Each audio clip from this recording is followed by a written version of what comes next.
Bonjour, M. Goujon. Depuis 200 ans, Haïti a connu plus de 30 coups d'État. Qu'est-ce qui fait qu'Haïti vit dans une telle situation aujourd'hui? Comment on en est arrivé à un conflit aussi important? Madame Lefebvre, au fond, vous vous demandez pourquoi autant de misère. C'est pourtant Haïti qu'on a surnommé la perle des Antilles, mais comme vous allez le voir, cette perle reposait sur un collier qui a plutôt servi à étouffer le peuple haïtien. Comment en est-on arrivé là? D'abord, un peu de géographie. Haïti est situé dans les Grandes Antilles. Le pays partage l'île d'Hispaniola avec la République dominicaine. Haïti est classé 160e sur 175 selon l'indicateur de développement humain des Nations unies. Ça vous explique pourquoi ce pays, Haïti, est le plus pauvre des Amériques. Mais qu'est-ce qui explique cette descente aux enfers? Il y a 3 éléments historiques que nous allons vous raconter. D'abord, il y a son histoire coloniale. Il y a aussi l'isolement dans lequel les autres pays ont condamné Haïti dès sa naissance. Et enfin, il y avait l'existence d'élites prédatrices qui n'ont jamais donné aucune chance au peuple haïtien. L'histoire coloniale d'Haïti se caractérise par une exploitation massive des ressources de l'île sans aucune considération pour ce qu'on appellerait aujourd'hui le développement durable. Cette négligence apparaît dès 1492, alors que Christophe Colomb prend possession de l'île et la déclare colonie de l'Espagne. Immédiatement, les Espagnols transforment leur nouvelle colonie en un lieu d'extraction de richesses, principalement l'or. L'avidité des Espagnols les conduit à asservir les populations autochtones, les Taïnos, qui, à cette époque, auraient été plus d'1 million à vivre dans l'île d'Hispaniola. Les conquistadores les exploitent si durement qu'ils meurent tous en l'espace de 50 ans. L'histoire coloniale d'Haïti débute donc par un génocide. En 1697, Charles II, le roi d'Espagne, cède au roi de France, Louis XIV, la portion occidentale d'Hispaniola, qui est rebaptisée Saint-Domingue. Et cette colonisation française va intensifier la descente aux enfers d'Haïti. Je vous raconte la suite dans quelques instants. Je vous disais il y a quelques instants que la colonisation française a joué un rôle majeur dans le destin tragique d'Haïti. Voici comment ça s'est passé. Au 18e siècle, les Français installent à Saint-Domingue un système d'exploitation agricole qui est basé sur la culture du café et de la canne à sucre. Eh bien, à l'époque, la canne à sucre avait la même importance dans l'économie que le pétrole a aujourd'hui dans notre économie. Pour la France, Saint-Domingue, c'est le pactole. Les colons français de Saint-Domingue deviennent fabuleusement riches. C'est l'esclavage qui leur permet d'accumuler des fortunes. Entre 1697 et 1791, les bateaux négriers amènent, principalement de l'île de Gorée au Sénégal, plus de 860 000 esclaves. Une fois arrivés de l'Afrique, ces esclaves subissent un régime d'exploitation d'une brutalité incroyable. L'esclavage fait également surgir les premières divisions au sein même de la population noire. L'affranchissement de certains esclaves, souvent des enfants illégitimes des maîtres blancs, donne naissance à une élite, les mulâtres créoles. Les mulâtres se sentent supérieurs aux esclaves noirs et ne partagent pas leurs intérêts. Arrive 1791. La Révolution française bat son plein. Liberté, égalité, fraternité sont des principes qu'on veut étendre partout. Partout, sauf à Saint-Domingue, où les propriétaires des plantations y voient une menace au maintien du système esclavagiste.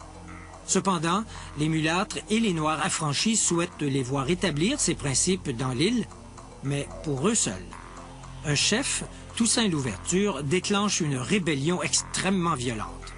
Les rebelles battent les troupes de Napoléon Bonaparte et déclarent l'indépendance de la République d'Haïti le 1er janvier 1804. Haïti, ou Haïti, comme on disait à l'époque, c'est le nom que les indigènes Taïnos donnaient à leur territoire. Ça veut dire pays de montagne. Mais le prix payé par Haïti pour acquérir son indépendance est absolument astronomique. L'économie du pays est dévastée. Haïti aurait peut-être pu s'en sortir si d'autres pays avaient accepté de l'aider, mais ce ne fut pas le cas. Au contraire, épouvantés par l'idée absolument subversive à l'époque qu'une république soit dirigée par des Noirs, les puissances de cette époque isolent diplomatiquement et économiquement Haïti. 2 exemples de l'isolement d'Haïti. Le Vatican n'établit des liens qu'en 1860 avec une république officiellement catholique, mais noire, Et il faut attendre 1862, en pleine guerre de sécession américaine qui provoquera l'abolition de l'esclavage, pour que les États-Unis reconnaissent Haïti. Quant à la France, elle refuse de reconnaître l'indépendance d'Haïti. Pour convaincre la France d'accepter son existence, le gouvernement d'Haïti est forcé de verser une compensation que le gouvernement du roi Charles X fixe en 1825 à 150 millions de francs or. Même si cette somme est ramenée à 90 millions de francs or, c'est un coût additionnel asséné à l'économie d'un pays déjà à genoux. Haïti honore sa dette qu'elle finira de rembourser en 1938. Pour se sortir du gouffre, Haïti aurait eu besoin que ses élites proposent un projet de reconstruction nationale. Or, ça n'a pas été le cas. La nouvelle classe dirigeante, qui est formée de mulâtres créoles et des rares familles blanches demeurées dans l'île, perpétue l'exploitation des classes laborieuses, tout en interdisant à ces classes laborieuses, qui forment la majorité, l'accès au pouvoir. Les gouvernements se succèdent d'un coup d'État à l'autre, mais une chose demeure, le refus de la classe dirigeante de partager le pouvoir avec le peuple. À ce cycle d'instabilité s'ajoute l'occupation par les Américains entre 1915 et 1934. Les Américains laissent aux Haïtiens un héritage empoisonné, une armée professionnelle haïtienne qui amplifie la répression. Arrive 1957. Cette année-là, un médecin noir, François Duvalier, joue sur le ressentiment de la population noire pour se faire élire président. Duvalier aurait pu inaugurer une ère démocratique dans le pays. Il ne l'a pas fait. Au contraire, il établit une dictature qui élimine avec férocité toute dissidence. C'est l'époque des tontons macoutes et de l'exil d'une partie de la population haïtienne, surtout les mieux éduqués. Son fils, Jean-Claude, qui lui succède, est renversé en 1986. Mais la vraie démocratie n'est pas pour autant instaurée. Depuis cette époque, la démocratie est fauchée chaque fois qu'elle tente de sortir de terre. L'espoir a longtemps reposé sur les épaules de Jean-Bertrand Aristide, un prêtre proche des masses et qui prêche une meilleure répartition des pouvoirs et de la richesse. Une fois au pouvoir, Aristide n'arrive pas à réaliser ce projet. D'une part, il se met à dos les élites possédantes qui ne veulent rien changer.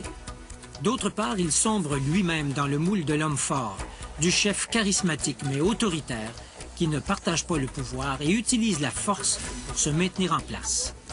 Cette double dynamique explique les malheurs récents d'Haïti, le coup d'État contre Aristide en 1991, les élections contestées, les troupes des chimères qui remplacent les tontons macoutes et l'hésitation de la communauté internationale à fournir des fonds pour rescaper le pays.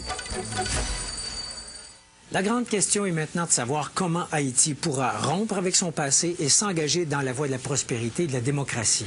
Il est évident que la communauté internationale aura un rôle à jouer dans cette tâche de réanimation.